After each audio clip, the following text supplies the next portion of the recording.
Late December 1902, Blessing, North Dakota.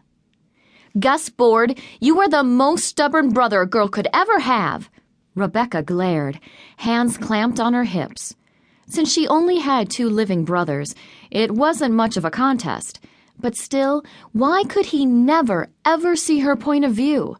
To keep herself from launching a full attack, she slammed the kitchen cabinet door. The dishes rattled inside. You know we don't have any money for your silly dream, so quit wasting time on it. Destroying the cattle killed a lot of dreams. I know that, but if thinking about my soda shop makes me happy, what's wrong with a bit of happy? What else could she slam other than his head? Besides, I have my graduation money. Every year, each graduate of the Blessing School received $100 from Mr. Gould, a wealthy man in New York who'd been a friend of the Bjorklunds since the homesteading days. Money that should go into the bank to help replace our livestock. Gus shook his head. Grow up, Rebecca. What's more important, our farm and keeping our heads above water, or... She glared at him, anything to keep from bursting into tears again. Crying never did any good. All the tears she'd shed over the destruction of the cows, pigs, and sheep had only given her a headache. That and all the smoke from the burning carcasses. Hoof and mouth disease had decimated all the cloven-footed animals west of the Mississippi. They had gone for months without milk, cream, butter, and meat other than chicken, fish, or rabbit, unless they paid the exorbitant prices for that brought in on the train.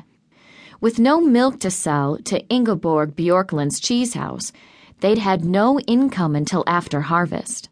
So what was wrong with dreaming? If only she could talk these things over with her mother.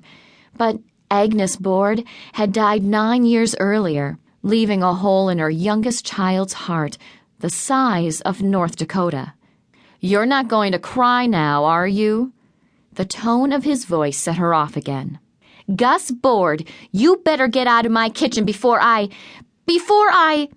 She started toward him, no plan in mind, but the look on her face must have convinced him that even though he was 8 inches taller than she and a lot heavier, retreat was wiser than confrontation. She slammed the door behind him and collapsed on a kitchen chair. Lord, I hate winter. I hate the cattle dying, and I hate all the sorrow around here. I just thought I could bring some people a little happiness, and look what it gets me. A never-ending fight with my brother. And the sad thing is, he's probably right. I hate it when he is right. At least Canute, the older of the 2 brothers, didn't try to boss her around all the time. But then she didn't live with him, at least not anymore. Besides, he had his wife Dorothy and 3 little kids to worry about. Gus just had too much time on his hands.